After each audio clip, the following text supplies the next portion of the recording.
softly so you can come out of meditation. Make sure we're all here. Welcome everyone to Sunday morning Satsang at Shanti Mandir with Gurudev in residence. So it's a wonderful occasion for all of us to be here at this point in time. I look out over the audience and I see many familiar faces, some that are not as familiar. I can't look out and see all of those of you who are out there along the airwaves for the live stream, but a special welcome to all of you as well. I always have this habit of asking, is there anyone here for the first time? Not on the planet, but here. Oh, you're pulling them in, Gurudev. They're coming to meet you. Welcome, a special welcome to you. It really is a pleasure to have you here today. The program will continue with a talk by Gurudev. I'll say a few words leading up to that, and then we'll have Kirtan, Danya Danya, Jota Se Jota, and a few announcements to wind up the program. So that's what we're moving towards. I was asked to just say a few words along with the welcome today. The subject is purpose of committed discipline. Now I want you to imagine those three words together. And for a lot of us, a lot of people would think, committed and disciplined, yes. Purpose? So I was thinking of what I could say that would just open up that arena. And then after I had worked out a few things I wanted to say, I just joined Gurudev and Devyani walking down here, and everything changed. You know how that happens? Not everything, but enough. So, one way of thinking about it for me in terms of purpose is just the initial purpose that one might have for being here, either over a long period of time, and here now being not just in this physical space, but on the path. Or if you're here for the first time, and you may have been on the path as well for a long time. But one thinks about what is the purpose, and that can take us back quite some ways. So just stay with me, because I'm going to talk about a couple of things that seem to not at all be connected. That is the spiritual journey and spiritual practice and the military. See, for me, that's a part of my journey. The earlier part of my journey was being in college, like many of you were, and I was at the time in graduate school, and I was also teaching there, and that had come after the military, which was an initial part of my journey, but I was drafted out of college into the military, the Army, during the Vietnam War in the 60s. Not a particularly happy time. So I want to just share a couple of experiences with you from that time, because to me it relates to, there's a lot of yoga in it, let me put it that way. So when I was drafted, along with many other young men at that time who didn't want to be there, conscripted into the military during a war, we get off the bus, first day, this is a potted version of the story, by the way, and the drill sergeant, and the drill sergeants are exactly like you see them in the movies. It's like they had come out of central casting, and there they are, Smokey the Bear hats, yelling, spitting in your face, the whole thing. Everything has to be this close. And one of the things the drill sergeant said in his manner was, I know you're all thinking, will you go to Vietnam? I can answer that, very easy, very easy. And we were all like, oh, okay. And he said, yes. Wait a minute, who? Yes, you're all going.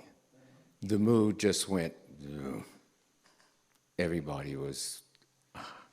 And so one of the first things that happened in those initial few days was we had to, this isn't like an orientation in the military, that's a nice word for the way they do it. But anyway, we were all gathered in this hall to have certain medical procedures done and so forth. And so I'm over and I'm talking with a few of the other young recruits, and this drill sergeant bursts into the room. So I'm thinking to myself, whoa, man, this guy's upset. Somebody's in big trouble, So he keeps coming, he keeps coming, he keeps coming. So, you want to get out of his way, you step aside. There he is, this far from me. Trainee, what are you doing? And I'll just cut it there because most of the words that came after that are not printable. And I'm like, what is he on about, And apparently I still had my hat on. And this is apparently also a major offense in the military.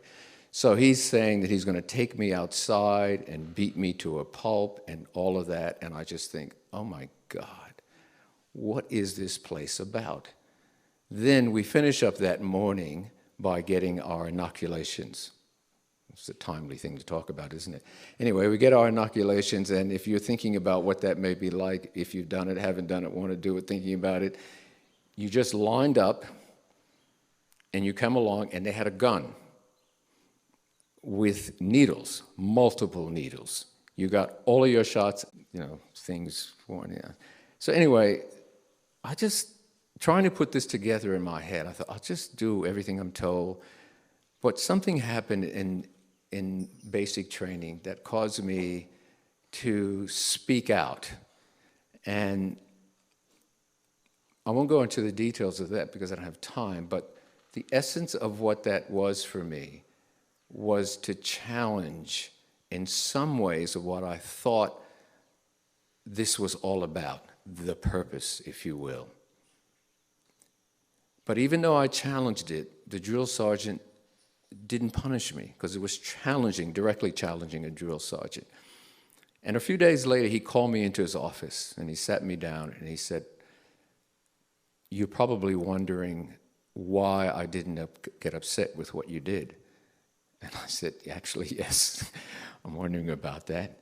He said, "Because basically what you did was you stood up for your men."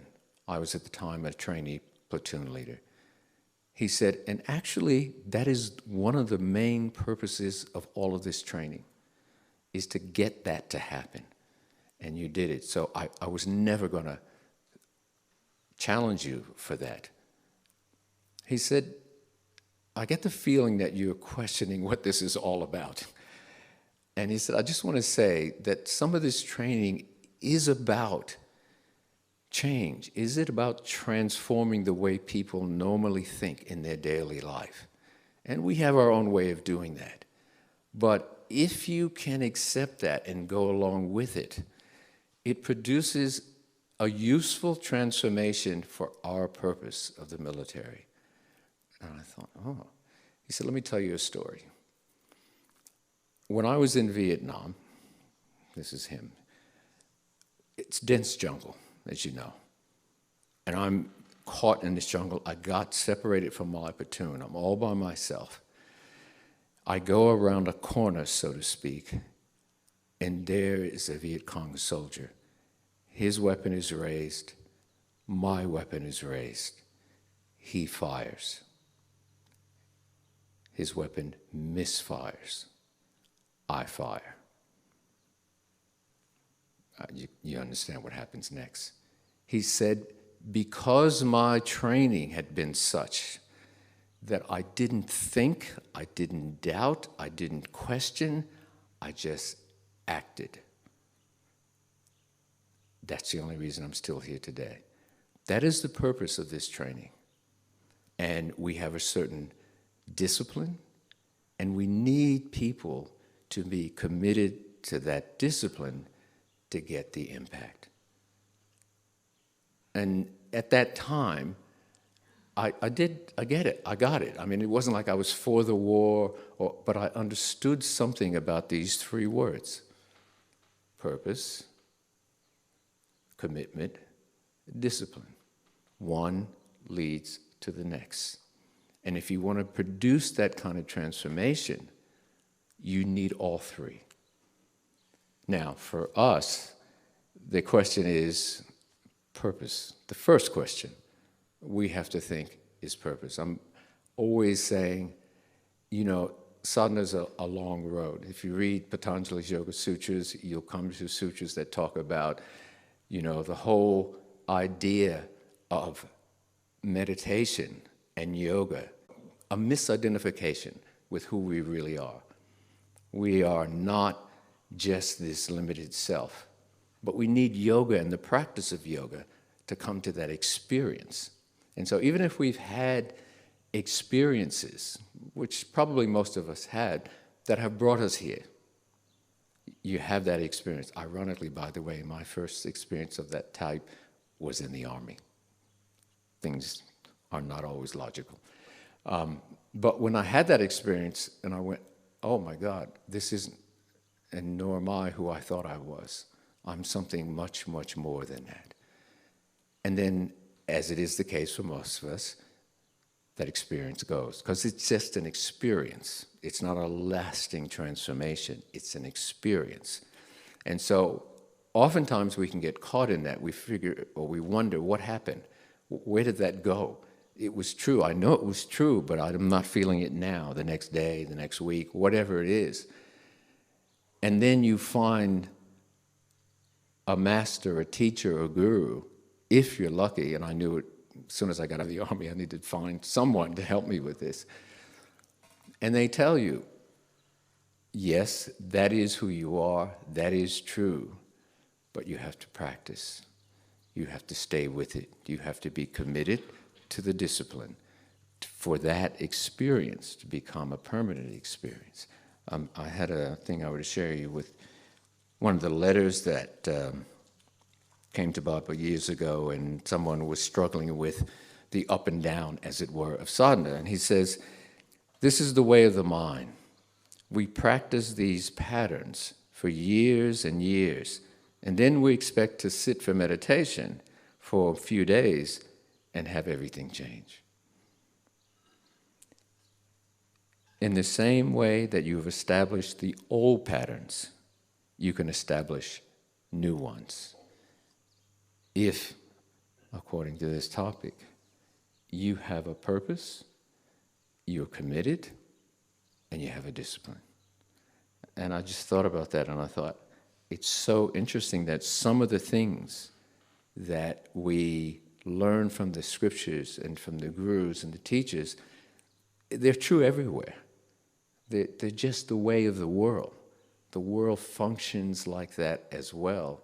And we have to bring that understanding and that awareness to the spiritual path. Someone once said to Baba, he was on his tour actually in Sydney. And if you will, some of you may have seen it. There's a short clip, like a 4-minute clip of an interview with, journalists and what have you. And there's just such profundity in that interview because Baba gives his teachings, just as he was wont to do, as the gurus always want to do. See God in each other. God dwells within you as you hear this and you hear it so many times, I welcome you all with love and respect, when does all the action start? It's almost like, when do I get this thing? But what we have to question ourselves with is, what's going to take us to that state? So the Yoga Sutras, they talk about abhyasa, vairagya, but that is the key. You want to stop all of those vrittis, all of that misidentification, you have to practice. You have to have a certain amount of detachment. I realized that even in an army, that was true. We're so attached to our normal life. We come into the army and they strip you. I mean, quite literally in some ways, but they strip you of that identity. They take all of your civilian clothes. They shave your head. Now it's become popular. But in those days, it was hardly that. I had a semi-afro at the time. And you feel like no one. Where did I go? Where did the I that I knew go? And so they're doing the same thing.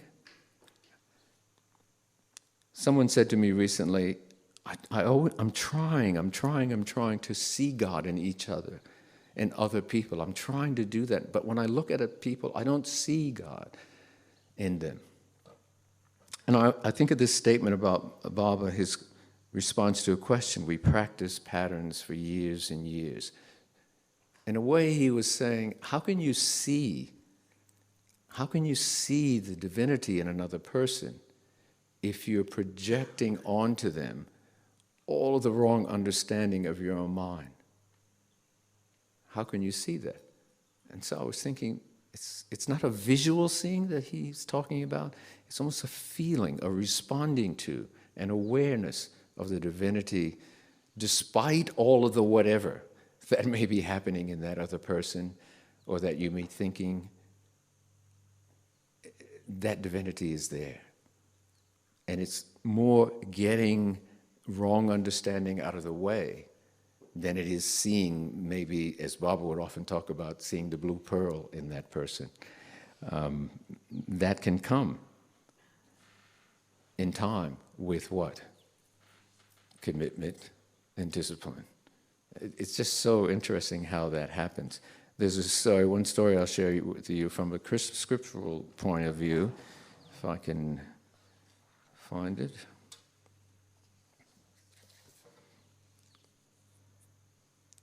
You know these Zen stories?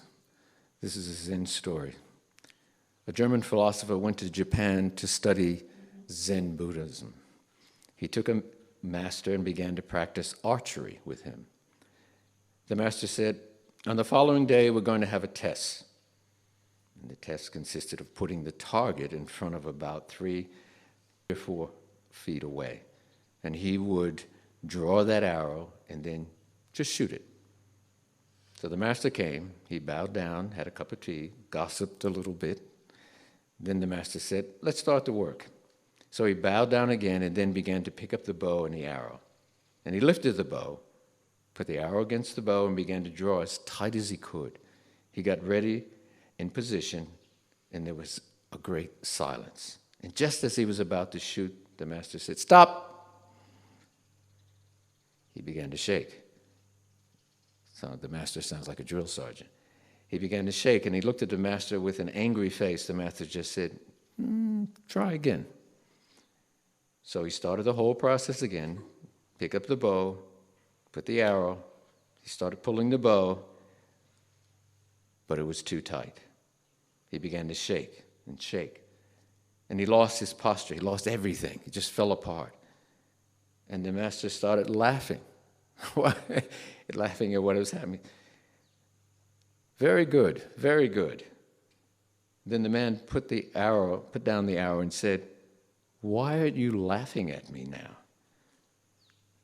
The master said, the worst thing that can happen to a disciple is that he gets stuck in a certain attainment. You have to move ahead. Always move. Always ahead.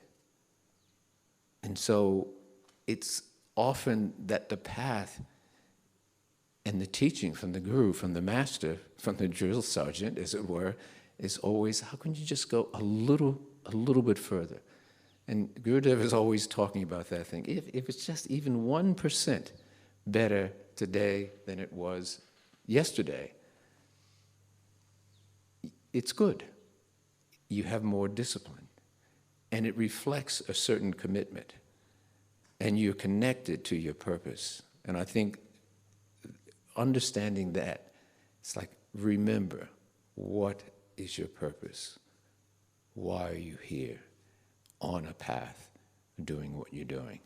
And if you're on the path doing what you're doing, give it your best shot with a certain amount of discipline.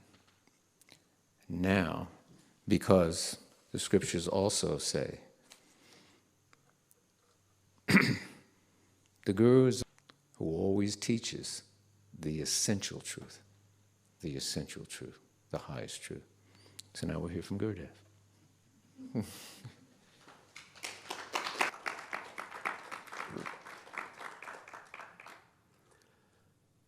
Sadhgurunath Maharaj ki Jai.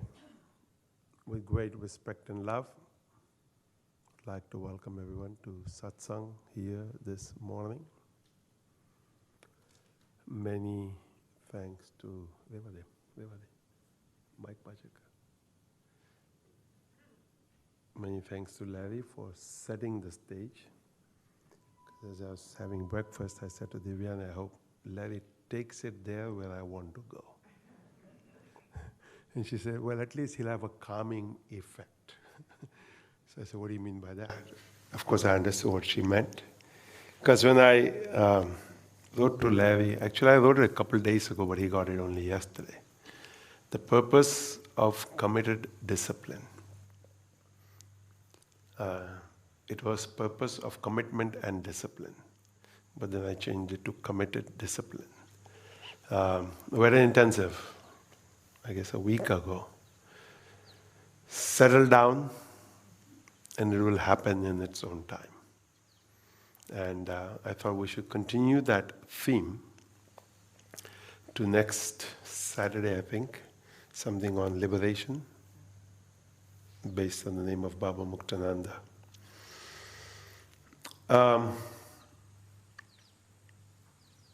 We've been joking because Devyani's nephew is going to go to the Coast Guard boot camp. So it's like we all lived with Baba Muktananda and that was boot camp. And as we walked, Larry said, you could just never get anything right in the ashram. Could just never get anything right in the ashram. And the way I'll correct that for those of you who don't understand is that oftentimes in life we feel I am never appreciated for what I do. But when I make a mistake, it's pointed out. And I will simply say, no news is good news. This is how I understood my time at the ashram. No news is good news. If Baba didn't have a conversation that day, it means the day was perfect. If Baba wanted to see me, which I normally would with Larry around 3 in the afternoon, but other than that, then that was not a good day. Because you had goofed somewhere, or somebody had reported on your goofing somewhere. And even if you didn't goof, at least in your viewpoint, someone else felt that you had goofed. It was interesting visiting Baba at such times, when you were clear within yourself that you had not goofed. And you stood in front of him, very clear, no doubt, no questions. It's like, yes, you called me, I am here. And sometimes you'd say, nothing, you can go. There was no conversation. Now again you might say, didn't you ask him, why did you call me? That was not the training. The training, we would normally tend to think that we appear and we say, I am here. You have called and I am here. And I feel that when you are so committed in your practice of student, disciple, devotee, the necessity to say, I am here, or Ji in Hindi, is redundant because as soon as I say it, that means I am not committed. Now, some of the things I might share today may be radical. You may not understand me, but that's okay. You can just think that I'm having a loud conversation with myself, and you happen to be overhearing what I am saying. And this is what satsang really is. Swami Chinmayananda says, you just ruminate loudly, and when you ruminate loudly, if somebody hears the truth that resonates with them,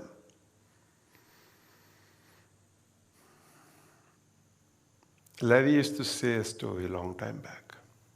I don't know in what context he used it, but that story resonated with me.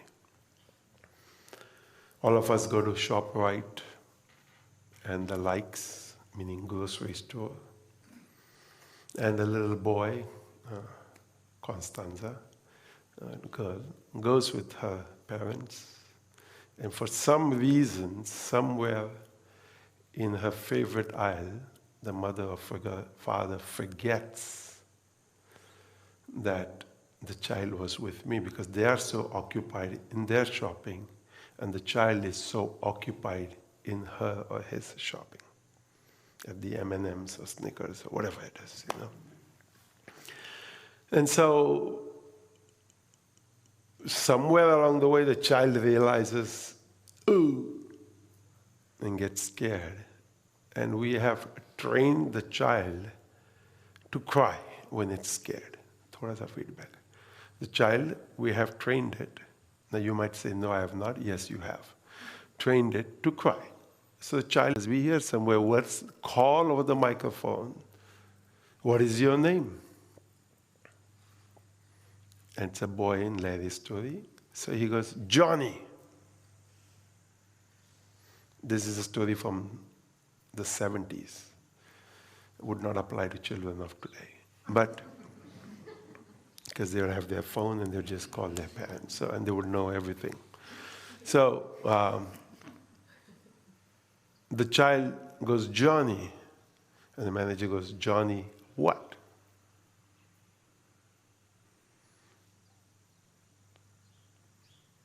And the thousand child goes, Johnny, don't.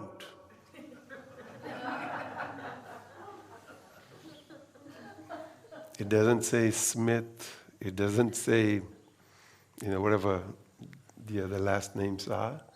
But it says, Johnny, don't. And Larry's story ends there. Now you have to figure out. So that's what these jars are, for those who have been wondering for the last couple of hours. Same with Vinay, who set it up this morning and has been wondering, what is this? Don't let the genie out of the jar, which is what we have done to ourselves. This is what society has done to us. It has put us inside a jar, and these are jars of different shapes and sizes, because we are all different shapes and sizes. And then a jar is covered with a lid. And I feel now, as I find myself very lucky these next 2 years. I'm entering my 59th year, and which means naturally that the next year will be the 60th year. And in just looking up the Indian calendar, I realized that this year, here in the US, the 6th of October is the first day of Navaratri. In India, it's the 7th of October. But here in the US, it will be the first day of Navaratri. And for some reason, a few months ago, I had already looked at 2022 to see how 2022 is placed. The 5th of October in 2022 is the last day of Navaratri in India. So the 7th of October in India this year is the first day of Navaratri, and the next year, the day before the birthday, is the last day of Navaratri. So I thought, wow, very interesting. Bhagwan Nityananda worshipped the goddess as Bhadrakali. Baba Muktananda's ashram was right next to a goddess temple called Gaon Devi. Both of them lived near a very well-known, famous temple, goddess Vajreshwari. My father himself worshipped the goddess. And somehow in my life in 1987, when we were living in Livingston, New Jersey, Mamalesha Swami Brahmananji Maharaj, Swami Vishweshwaranji Maharaj were visiting with a Gujarati priest. It was the time of Navaratri, it was Ashtami. So he said to me, I perform the fire ceremony on Ashtami every year. So is it okay with you if we do that here, out in the yard? And whoever comes is okay. So I'd seen this, of course, in the ashram growing up with Baba. I knew something about it, but I'd never of my own done anything. So I said, okay, and so we did the fire ceremony on that day, and somehow it evoked my interest, and I looked into it, and we started doing a little bit here and there, and then all of a sudden, in 1994, we got a South Indian priest, and so what do you do with a priest? You have to put him to work. So we were in Australia, and we decided that we would do the Vasanta Navaratri. So that was our first official Navaratri in Shanti Mandir in Melbourne, Australia. And so since then, every year, the Vasanta, which is spring, the Sharad, which is autumn, we celebrate both those Navaratras. And so when it dawned on me that unknown to ourselves, how protected we are, how blessed we are, and how locked inside a jar we are. Hope you understand. We have locked ourselves, and then we complain that where is the grace? Where are the blessings? It is there. It is present. You need the eyes to see it. Somewhere I found a quote. I believe it's Thomas from the Christian tradition. It says, if you bring forth what is within you, what you bring forth will save you. If you bring forth what is within you, what you bring forth will save you. If you do not bring forth what is within you, what you do not bring forth will destroy you. It's a very powerful statement if you understand it. Means within each and every one of us exists this divine power. And somehow, because we've been locked inside a jar, we've kept, Johnny, don't. Jimmy, don't. Whatever the don't that society has done to us. And I'm saying this now as I turn 60 next year. 20 years ago, I may not have understood this statement, which I do now. Life situations have convinced me, have brought me to this conviction of understanding. And I realized that I told Devyani, maybe I'm a radical. And because sometimes people tell her, I'm going to tell him how he is wrong. Which has happened to me over time, and I'm okay with it because I realized that they do not bring forth what is within them, and therefore that will destroy them. They wish to remain locked. And just because you are educated, just because you have degrees, just because you have done well in this external life means nothing.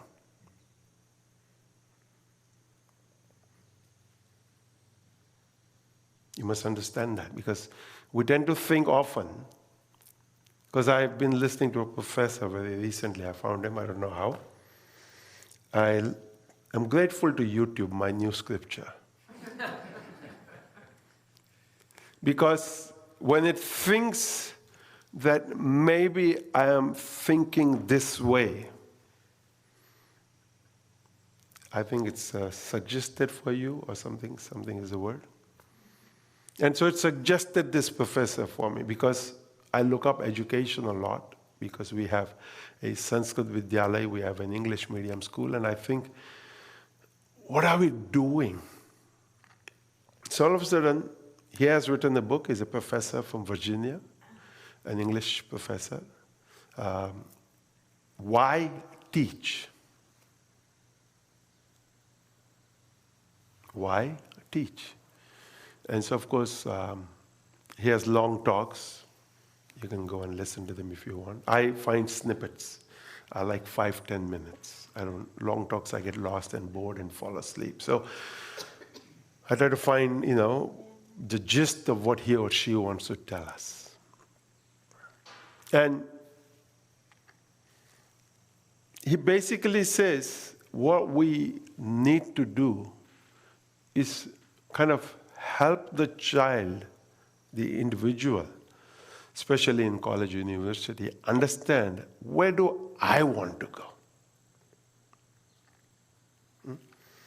I've been composing an email for my teachers, so like I said last week, I think that I hold it in the drafts folder to make sure that I'm clear of what I want to say to them. The mediocre teacher tells. The good teacher explains. The superior teacher demonstrates. The great teacher inspires. And I always would like that we become the last to either demonstrates not like you think demonstrate, but demonstrates by the way you live life. And also inspires by the way you live life. So I want to tell you all, you're wasting time, if you understand me. Because this professor says it's important that you go and live like Thoreau lived at Walden Pond. We are fortunate that we are here at Shanti Mandir Walden, and many people think that this is the Walden Pond. And first I smile because I want their imagination to continue, and I say, well, it's not the Walden Pond of Thoreau, but it's based along the same lines, because way back in 1862, John Borden had the same thought. 100 years exactly before I was born, a man buys this land with the idea that he will get his friends from New York City, inspire them to live life. So look up this professor, and how to look him up. He has a name, but I forget now. Why teach? If you're interested. If you're not, it's okay. Stay inside your jar. Keep the lid on. It's safe. All this is safe. But one day, there will be a gas inside that bottle. This boom will fly out. It happens. Why? We could give you chemical reasons. It happens to each and every one of us that boom. Because that which is within us is going to burst forth if you don't bring it forth.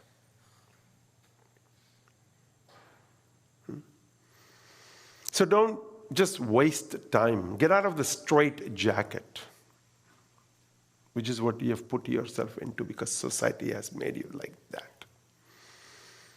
Because as I thought of my own life, first 20 years were with Baba Muktananda. And found something somebody wrote, and I loved, he wrote a lot of things, but I loved how that person concludes. He says,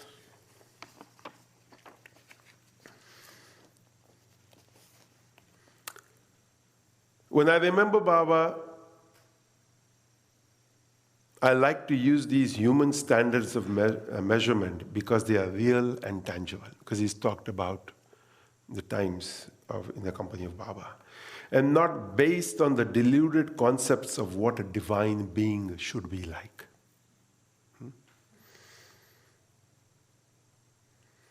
These concepts are mostly the product of centuries of religious and cultural or moral delusion that had impregnated me before I met Baba. And they're always present and eager to delude me again. Because we find one more bottle right next to us in our own life that says, get back in. But by sticking to what I remember as tangible and real observations and impressions, I can compare Baba more easily to other possible role models. Some of you here might say, I agree with it. I would tell you, sorry, you don't, because you are still inside the jar. Your behavior shows it. Your demonstration shows it. Nevertheless, ultimately, it is the lasting force of the intensely focused energy of consciousness around him.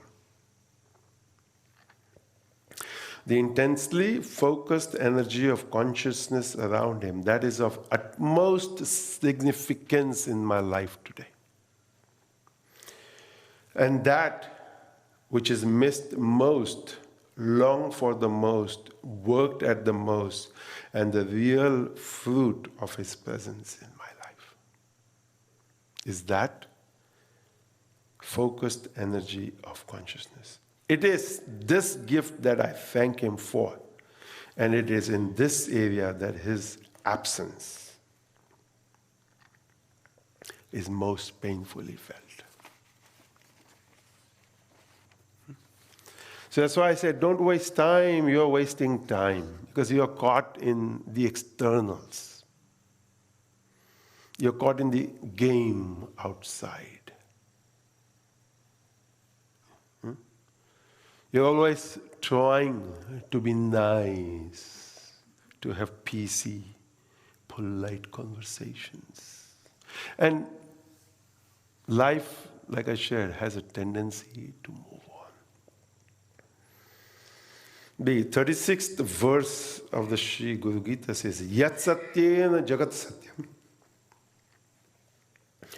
Yat prakashena bhati tat yadanandena nandanti tasmai Shri Gurave Namah.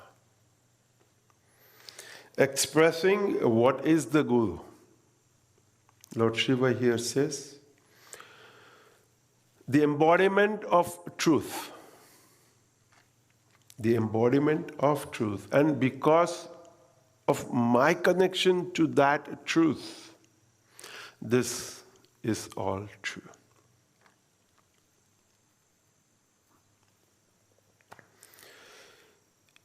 I love the second part, Yada Nandena Nandanti. We have Nanda here, Nanda. Huh? Nanda is, we express it with Ananda.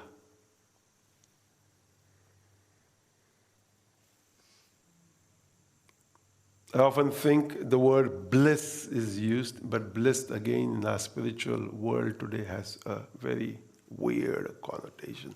I am blissed out. And that has nothing to do with bliss. Bliss is very practical, very real, very approachable in day-to-day activities of life. Bliss has nothing to do with an ethereal experience. Bliss has to do with, Devyani and I watched during this week, I shouldn't tell you, but the movie Chef. We've been waiting for Chef, right? We've been waiting for an HDMI cable from Mr. Vinay for a few months now. I think when I was here last time, he was going to get it. It was only in his room across the way.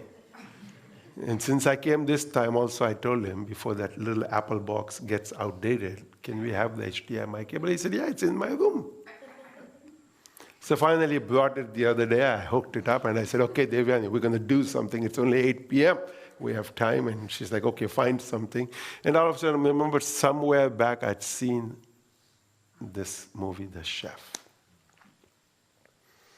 It's a guy out in LA who writes something on Twitter, and the Twitter guy gets all freaked out. And actually, neither him nor the Twitter guy have anything to do with it. It's a restaurant owner who goofs it up.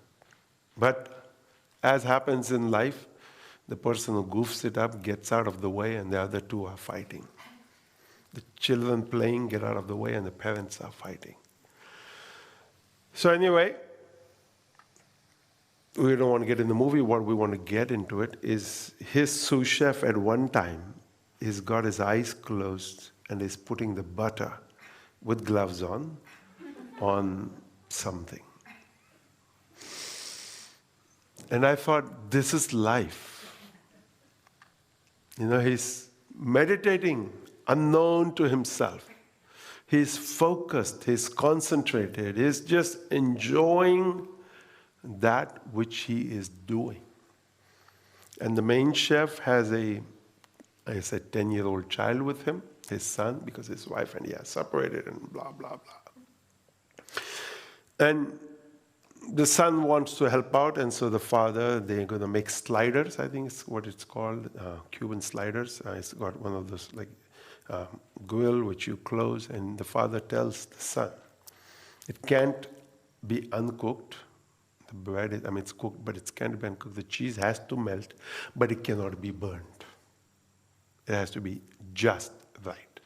Now, for those of you like me who love warm toast, you would understand exactly what I'm talking about. But those of you who make 10 slices of toast at one time and eat it cold, you would not understand this. Because really, I don't understand why people do this when they can make a slice of toast at the time and put butter on it and keep the butter out the day before and let it melt. They are standing at the toaster making toast after toast after toast and give you 10 slices of toast, knowing fully well that you cannot eat 10 slices of toast at one time. You're going to eat one at a time. This to all of you all over the world. I like my chai or coffee hot. I like my slice of toast hot. I like my butter to melt on my toast. Why we don't do it? Because again, we are inside the jar.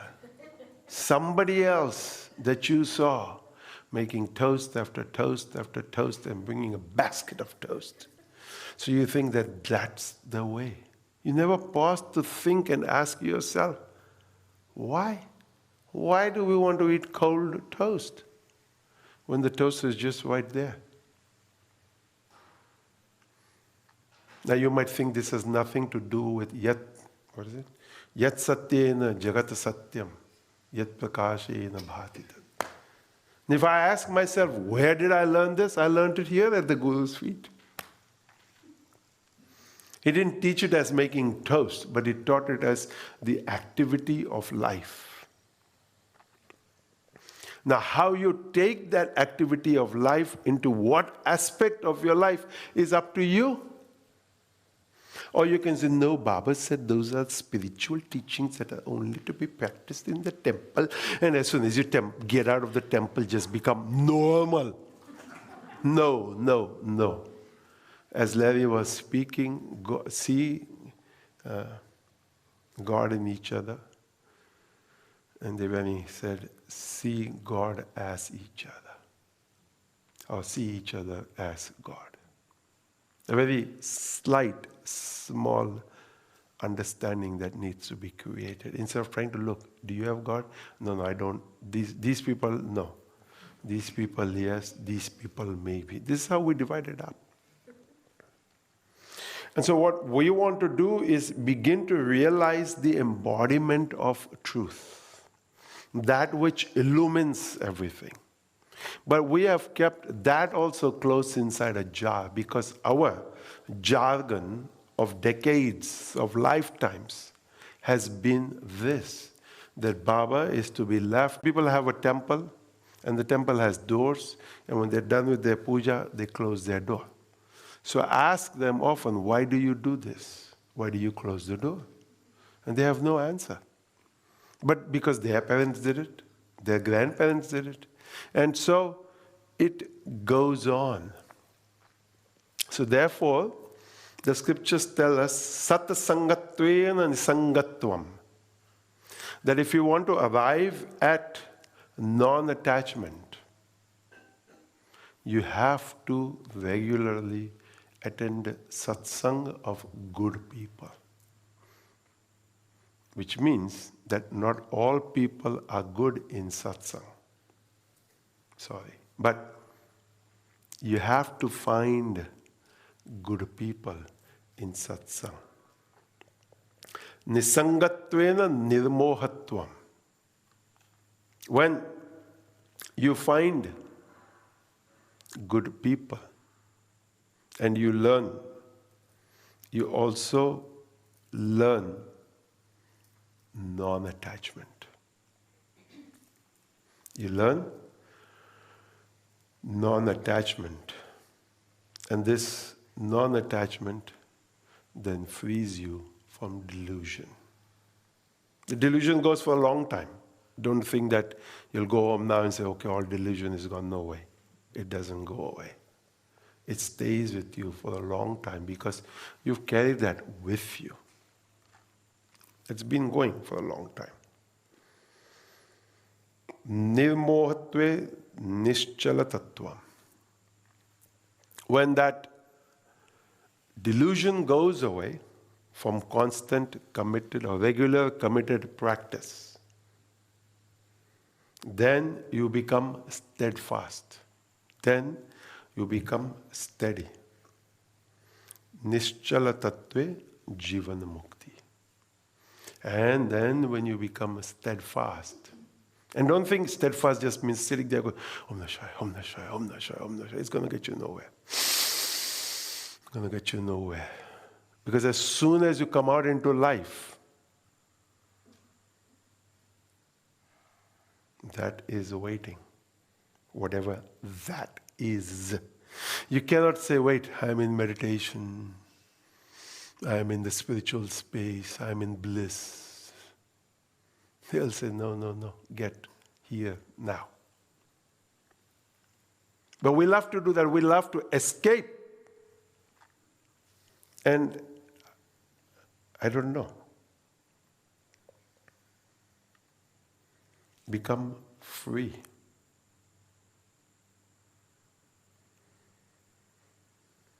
Now you'll ask me, become free of what?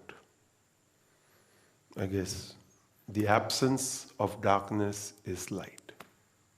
I love this statement. The absence of darkness is light. So what do I become free of? I become free of my jar. I become free of the darkness. I become free of the illusions in plural.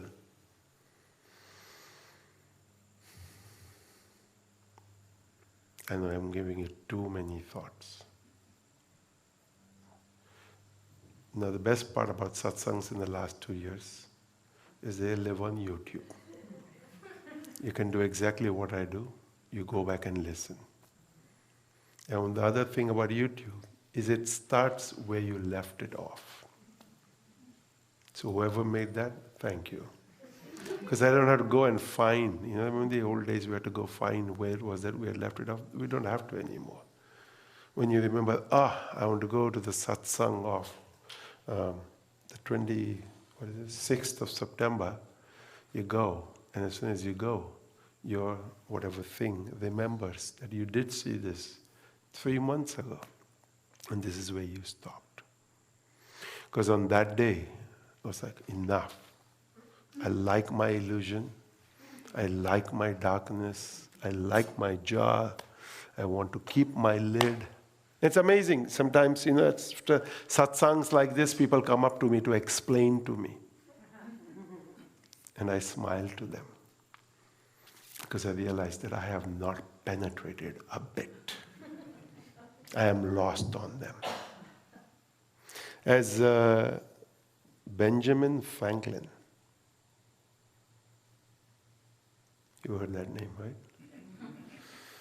He's on, I think, the dollar bill. If it's the same one. There are 3 kinds of people. Those that are immovable, those that are movable, and those who move. Those that are immovable, just because they come to satsang, don't think they want to move. No. They like where they are at. And we live with them in the ashram. And those that are movable, but have a tendency to go backwards. You think you're moving them along, but no. And those who move. This is life.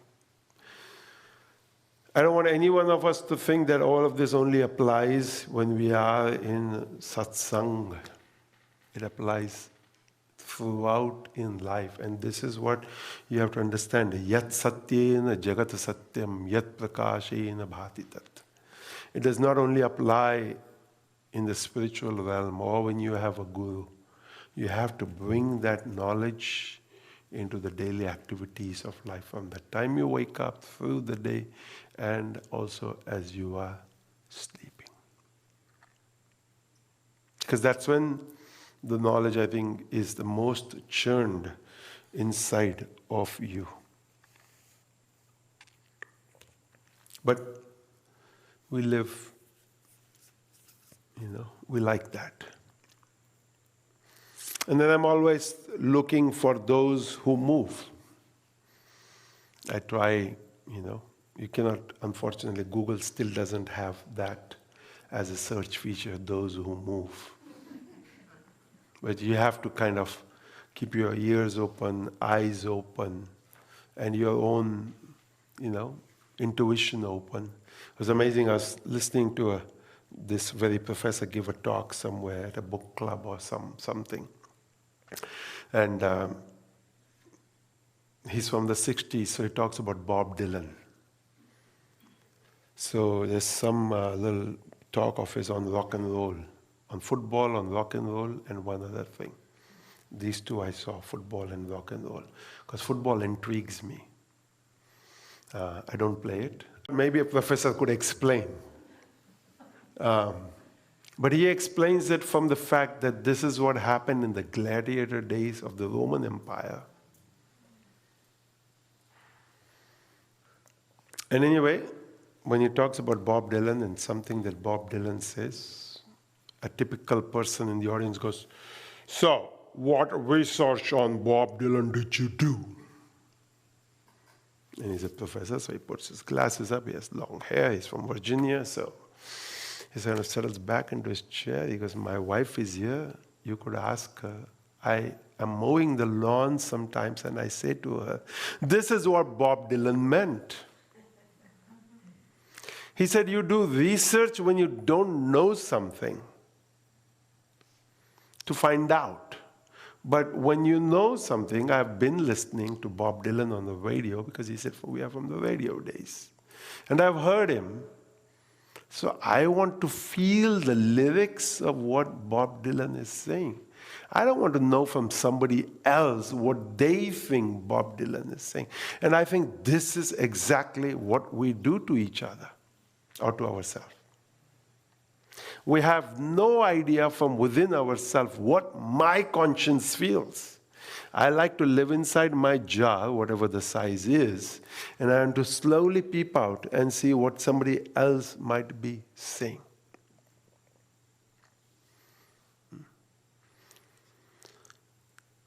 For whatever reason, I enjoy music, I love music, and mostly traditional classical Indian music, but every so often I peep here and there.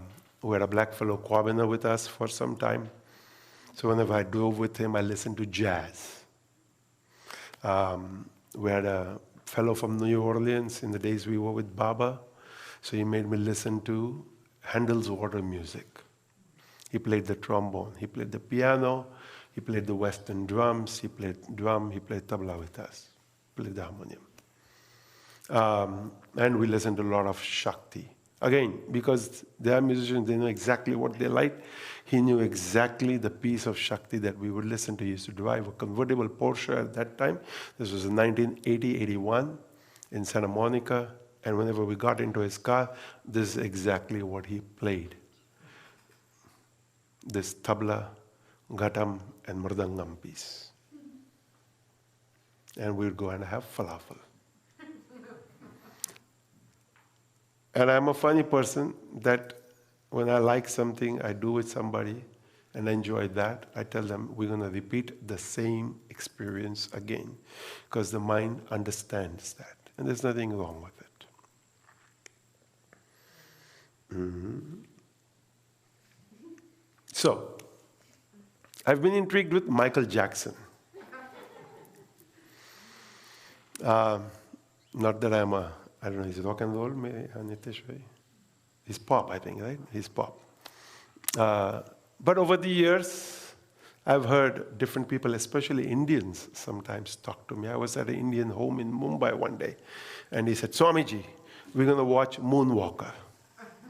He had a big TV, lots of speakers, and he said, you settle down, you relax.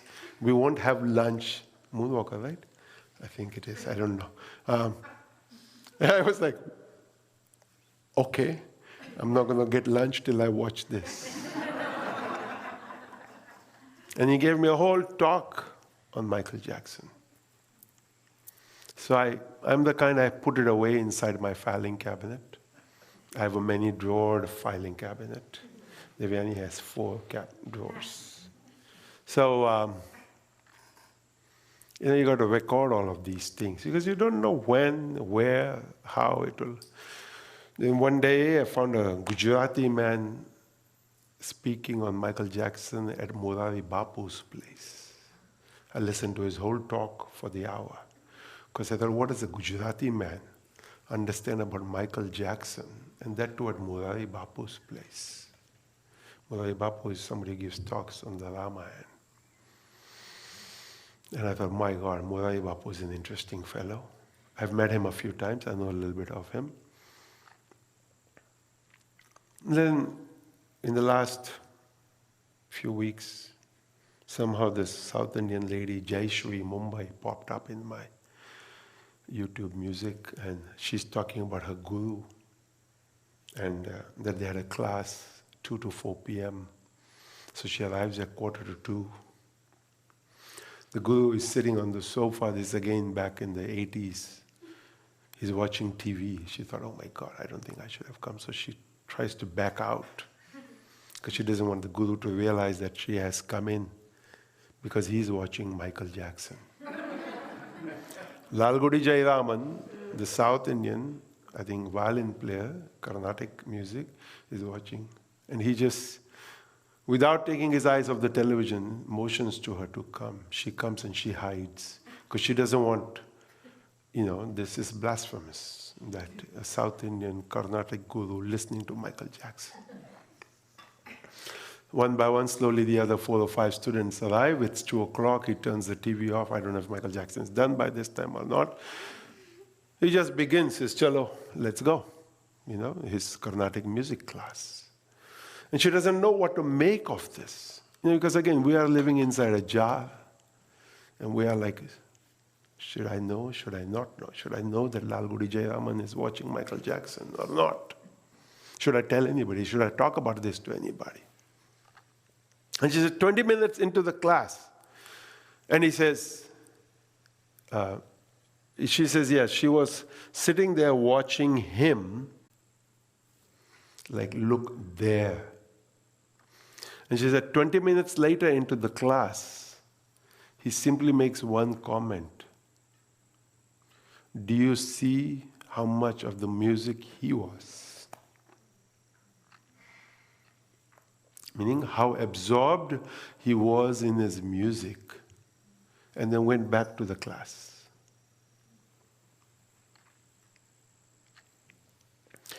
So it led me to watch an interview, because I am funny. Our scriptures tell us ponder, ruminate, ask questions.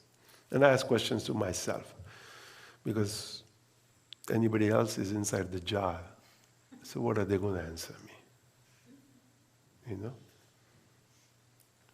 So anyway,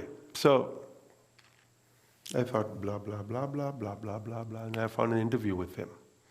After 14 years with somebody, I thought, oh, this should be good. The interviewer is a good person, should ask some really good questions. And we should have a good, illuminating conversation. But what happens is, again, at that time, from the jar, asks about all the tabloid questions. And I'm thinking, okay, done. And then it's like, no, let's get this cleared up. Let's get this straightened. And in the comment section, you'll find that somebody's saying, why not ask him about his music? Because for me, especially that I had heard Lalgudi Jairaman, I realized that a musician of his caliber can see something in this boy here from the US. Why can't this interviewer ask a question? And it's way at the end, the second last question, when the interviewer asks, I should ask you about the music. And I'm thinking, yeah, finally. When you're just going to end. There is no real time now left, because now it's the stipulated time, because it was a live dialogue, and live always has a time. And that's why I brought all these jars out. I told Vinay, find whatever you can. And I didn't give him an idea why, what. That this is how we live life. Inside a jar. Because I felt sad that such a musician and so many other great people in this world are not celebrated, are not understood. Because we, from the jar, try to tell them how they should be. We, from the jar, try to correct them, try to show them what is right. And it's like, come on, man. You know? And I shouldn't say that, but somebody says, you're always one decision away from a totally different life. Just one decision away to get out of the jar. And when I think to myself and I ask myself, what did Baba Muktananda give? He gave umpteen opportunities to get out. But towards the end, when Lord Shiva is telling Parvati whom she can share this with, he says a wonderful thing in verse 180, Ativa Pakva Chittaya. You can speak to somebody whose mind is mature. Shraddha Bhakti Yutayacha. Who has Shraddha, who has Bhakti. Pravaktavyam idam devi mamatmasi sadapriya. Oh dear one, you may share this teaching to a person with a mature mind. And so to me, I read these things, I realize that means maturity of mind is also not that easy. To find people with mature minds. Because what we tend to do with such people is look at their shortcomings, look at their faults, not realizing that we are the cause of those shortcomings and those faults. Because they want. Because when he's asked, there is a moment when they show him, his audience of I don't know how many people. And everybody's like, yeah, yeah, yeah. And crying. With love, with joy, not out of sadness.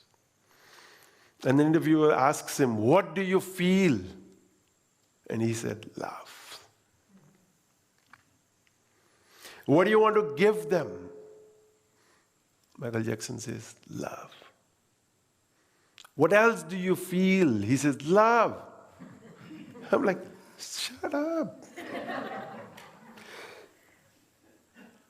I find myself sometimes in this place. In 1983, Baba Muktananda had just left his body. I don't think Larry traveled with us because he was in the other camp. So we went to England and then France, I think. I was a few months old. Devyani was 18 years and a few months old. We couldn't understand each other. We were young. But we stuck it out. So that's the important aspect.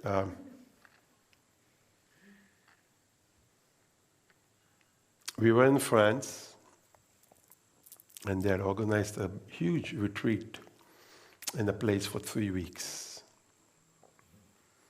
Right? You weren't there then, I think. But we had the great Vivekananda, whose place we visit next month in Virginia. He passed last year, I think. 2 years ago. And then Samatananda, who lives in Australia, one of Larry's partners at the time in the workshops they did. And some other. But these were the two stoic people I had with me as my support, like in case I goofed off or didn't understand, they would make sure that, because they were about 10, 15 years ahead of me in life, and they had been with Baba, they were mature, and so they would take care of me. And it was wonderful. I loved that. I loved it that you always could send people away, the jars away and say, you know what, I don't understand, I'm too little. You can go to those people. And they are, all-knowing. So, anyway, I think it was the end of our 3 weeks, and the intensive was on love. In those days, the intensives were 2 days, 8 a.m. to 5 p.m. full, with 850 people from all over Europe. And you can imagine a 20-year-old with a few months on, sitting on the seat. I don't know what I said. I often think to myself, I often ask myself, I watch that video, sometimes just clips of the video, I don't have the full video. And I try to think, what is it that happened on that day? Because there were 3 standing ovations. And I think to myself, love and France, or France and love, because that's where you go to fall in love, which is incorrect, everybody says. Never say fall in love, because you can't fall in love. You're just in love. So anyway, and when I watched this question to Michael Jackson, what is it? If I understand a little bit of that day of April 1983, it's that this seed sown by Baba Muktananda, and this is true for each and every one of us who has experienced grace in our life, is that seed has been sown in us. And all we can do is bear fruit. And don't have seedless fruit, have fruit with seeds. Because you want that fruit that you have created to have more seeds, to create more fruit. But the people associated in my life at the time thought, oh my God, this little kid is getting out of hand. And so they tried to put me in a jar.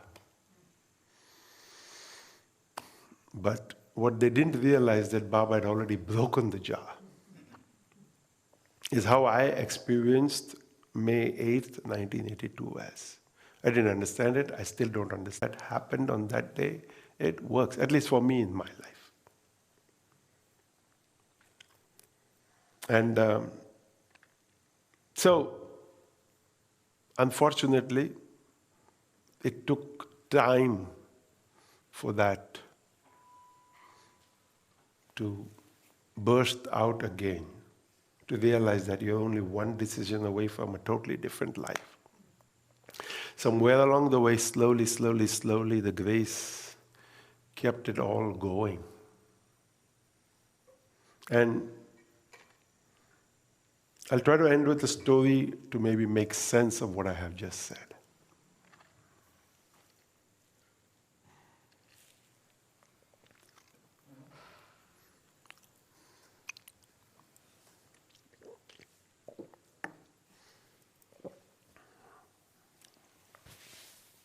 Somebody has a little one line. A song unsung, a poetry unlettered, an instrument unplayed, you entered within, all God played. So the story is of a Sufi saint named Moinuddin Chishti.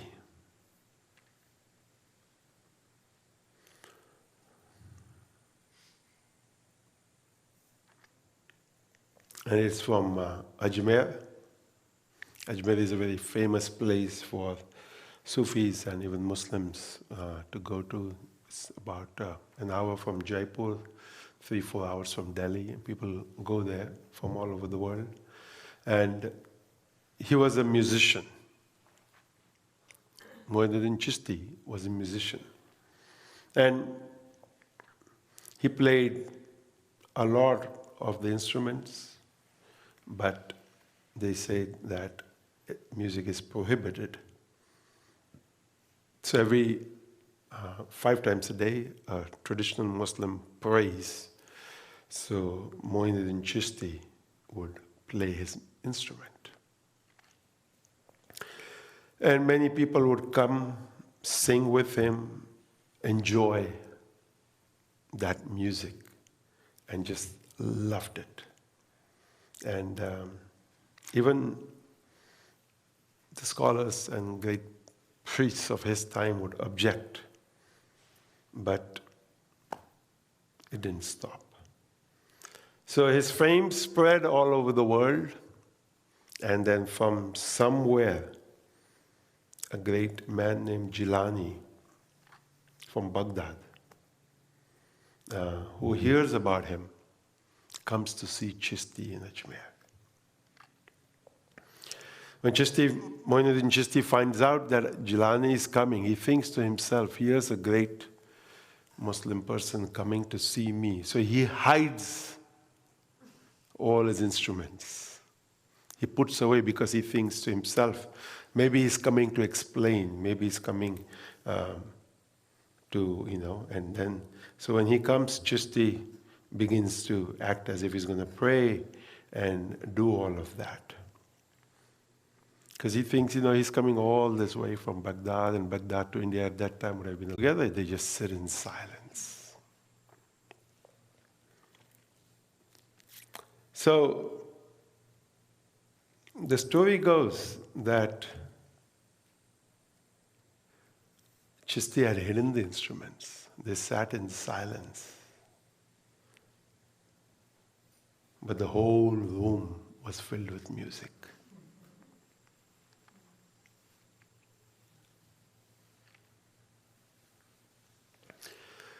The instruments played music, and Chishti had never heard such music.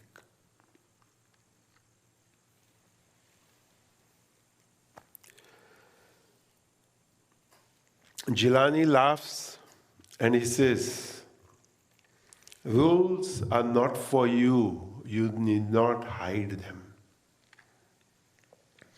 Rules are for ordinary people. You should not hide. How can you hide your soul? Your hands may not play. You may not sing from your throat, but your whole being is musical. And this whole room is filled with so much music, with so many vibrations, that now the whole room is playing by itself. So when I tell you, don't waste time, get out of the straitjacket and all of these things, get out of the jar, I'm imploring you to think and to realize that you're only one decision away. One decision away. But because of the way life is, society is, and we always want to make sure, let's get what the tabloids say correct first. All the nonsense, let's get that out of the way. It will never get out of the way. Because there'll always be somebody else filling in the gaps. It's just the way. It's how life is, unfortunately. And it's most amazing that here we live in this 21st century where we think we should be, so advanced. Okay, at one level we can say we are with all of the gadgets, but human life is not. For those of us who saw the sights of Afghanistan, people hanging on to airplanes, people hiding in the wheel wells, and I said to Devyani, I wonder what happened to them. Because I know people have survived in the wheel well and arrived. None of us need to, Jina, don't get sad and don't go to the wrong place. I don't want any of us to go to the wrong place. I want us to ask ourselves, where am I? We cannot do anything out there. We cannot. It's beyond. As Chet said to me yesterday, Trump never called me, Biden never called me. They didn't want my opinion. I said, Trump, maybe they didn't have his number. This happened to me in Magod, I think I shared recently. We needed some work done at the Hanuman temple, and the mason had taken the day off, so I had somebody call the mason and say, Hanuman wants this done today. And he said, Hanuman didn't call me. I said, well, Hanuman doesn't have your number. And he laughed. He came back 5 p.m. in the evening and he says, okay, I'll do it. I said, today is Saturday, so it would be wonderful if it could be done. We can only begin with ourselves, our family, our friends.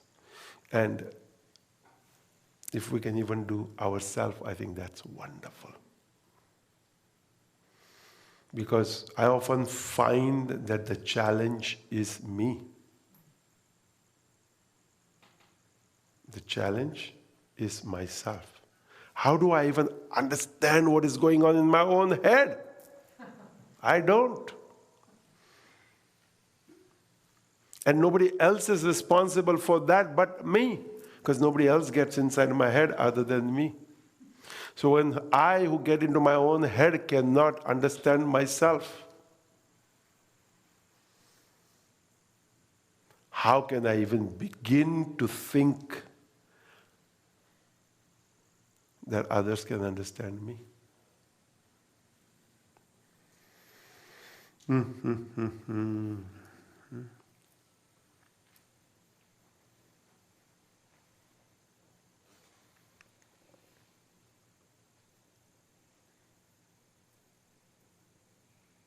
So that's why regular, committed practice.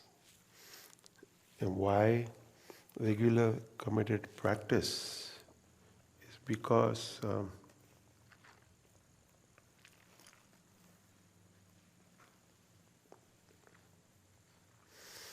the Guru Gita says, Laukikat karmano yanti jnana hina bhavarnavam jnani tu bhavayet sarvam karma nishkarma yadkritam.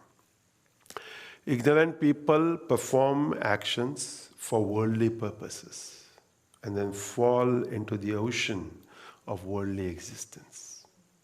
So we basically simply get caught in the same cycle.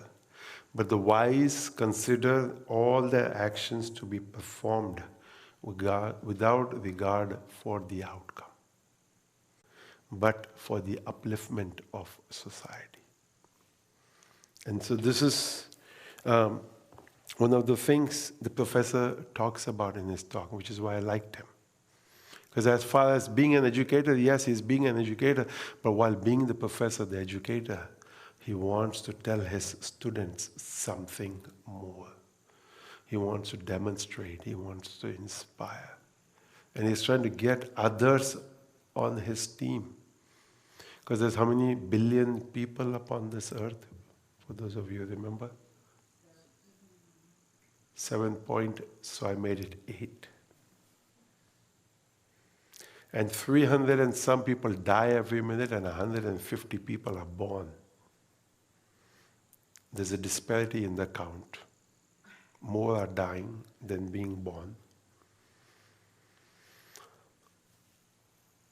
And so, like for example, this family of Bernardo, Andrea, Constanza, they are busy with one child. Their whole day is consumed by her. And if there's a moment that they are not paying attention, she makes sure to draw their attention. And so our whole life goes like this. We are consumed first by ourselves, and we are consumed by the other, whoever the other is in our life. And our world ends there. And this again is what modern society has done to us. We need to bring back the porches. You'll see all our buildings have porches at all our ashrams. Because that's necessary for conversation. Or for space, for social distancing. Whichever way you want to look at it. Because then you will announce, okay, when it's lunchtime, today we'll all be out. Today we'll have an out-of-the-box lunch. The sauce has been cooked on fire. Fire meaning not gas, but wood fire. Because some weeks ago I found some Italian grandmother, mother, daughter, and granddaughter in this way. And Prabhupada says to me, sometimes people come to help him and says, you don't need to do any of this. Just open a can, a bottle, whatever, and just pour it out. There is your tomato puree. There is your tomato paste. There is your tomato sauce. Why are you wasting so much time? And Prabhupada said, no, cooking. And you can just imagine this conversation that somebody who's come from their little apartment or even their little busy life, where all they have learned in the last 30 years is to buy a can of something, or whatever that can is, and they don't even have the time to cut it. They have that little machine that goes. It's amazing when you go to homes and see all these things. I entertain myself with all my hosts, and the poor things don't understand me. We had a guest here a few years ago, and their little baby, and Karuna was here at the time, and they wanted some warm water. So Karuna said, okay, let's go, let's make warm water. The lady said, no, you zap it for 15 seconds. Karuna said, no, we don't do that. She said, you want a microwave? I can buy it for you. And all you have to zap it for 15 seconds. Karuna, did you tell them that that applies to all aspects of life then? Do you know that slow cooking is a movement now? Which was the tradition, the way our parents cooked. Probably your parents cooked. Your grandparents cooked. Because it had nothing to do with eating. What we do out today will be nothing to do with eating. It will be about being with each other. We have misunderstood it that it's about eating. No, it's nothing to do with eating. It's, sobremesa. The Spanish people have a word for it. I think all Spanish countries have this. Eating is done in 5-10 minutes. But the conversation in those countries go on for 6 to 8 hours. A person could have come at lunch and still be there at dinner and still be there for the aperitif after dinner. And you might even have to drive them home because it might be too much for them. I don't know. Or call a taxi.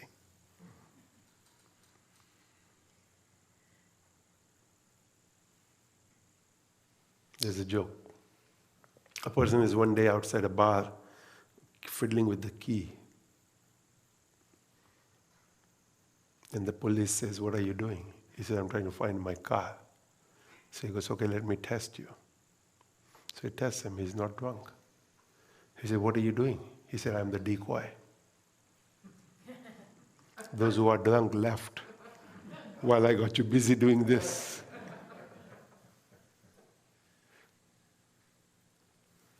Bring humor into your life. That's what I want to say. Because we are so stuck up inside a jar with a straight jacket that we've forgotten that there is, what is it? Yadanandena nandanti. Don't think the guru means laughter like in meditation. I'm sorry, because having grown up in the ashram, I find people think that that's what it means. In meditation, in Kirtan, you go, and then the rest of the time you're like this mean, cruel person. No. Yadanande nandanti. Be joyous, be blissful, be happy at all times. The absence of light is darkness. The absence of joy in your life. So, first of all, a commitment, which is big in our day. It's a commitment, no. Regular, no. Practice.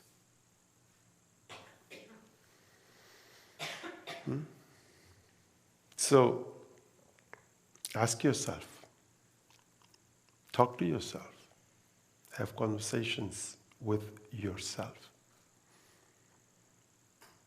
People come here sometimes and say, I don't want to talk to anybody. It's like, okay, don't talk to anybody. Who's saying talk to anybody? You can just sit on the table by yourself. And when somebody comes, you just look down. They realize, oh, they don't want to talk to. Or they don't want to talk. If you sit there going, they don't know, are you saying what? Just look, we know that, no? When you're out in town and you don't want to see somebody, all of a sudden you look at the sky and you go, wow. And that person realizes, no, they don't want to see me. I know we have seen each other, but they don't want to see me. It's obvious. Not in the mood, not in the place, not in, it's like, it's okay. There's nothing wrong. And if you're like mine, and I really want to tease them or torture them, you walk up to them, go, hi! And they go, oh my God, didn't want to see you. But you just keep on walking.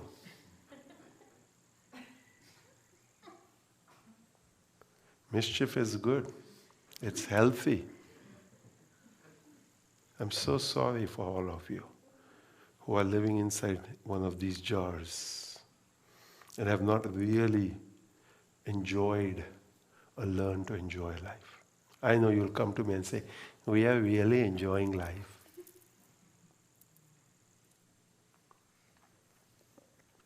Again, the way you live, the way you talk, the way you behave, the way you are expresses it all.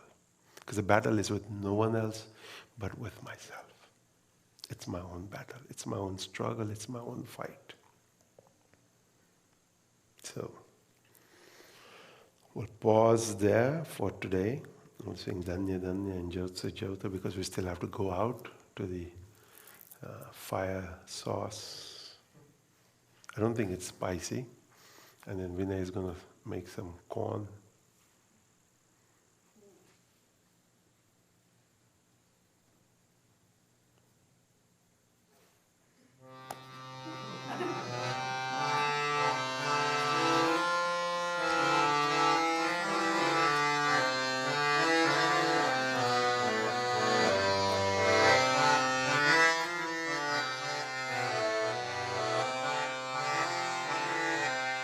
Danya, Danya.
So thank you all for joining us here on this Sunday morning satsang with Gurudev. And what do we have coming up next? So next Saturday, October 2nd, in honor of Baba Muktananda's 39th Mahasamadhi, we'll be having our intensive here. It'll begin at 10 a.m. and go till 4 p.m. And following that, On the 3rd, on that Sunday, we'll have our Sunday morning satsang here. And we'll also be having a bandara here in honor of Baba's Samadhi that Sunday. October 6th to the 14th, we have Navaratri coming up. And as Gurudev mentioned, on October 6th, Gurudev's birthday, that's the first day of Navaratri. And that flyer will be coming to everyone's inboxes later this evening. So October 6th to the 14th, the worship of the goddess. So that'll all be held here at Namaste. And then on October 19th, we'll be celebrating Baba Muktananda's lunar Mahasamadhi when he left his body. And we'll be doing that with a Kirtan from 5:30 p.m. to 7:30 p.m., followed by prasad for dinner for everyone. And then on October 23rd, 24th, and 25th, Gurudev will be traveling down to Virginia to Synchronicity. So for anyone who has anybody down there in that area, in the Carolinas or Virginia or the DC area, you're welcome to invite anyone to join us for those days there. Again, October 23rd, 24th, and 25th. So everybody's invited to come up for darshan, followed by darshan, prasad out at the fire and lunch. And we'll see you all very soon. Sadhgurunad Maharaj Ki Jai.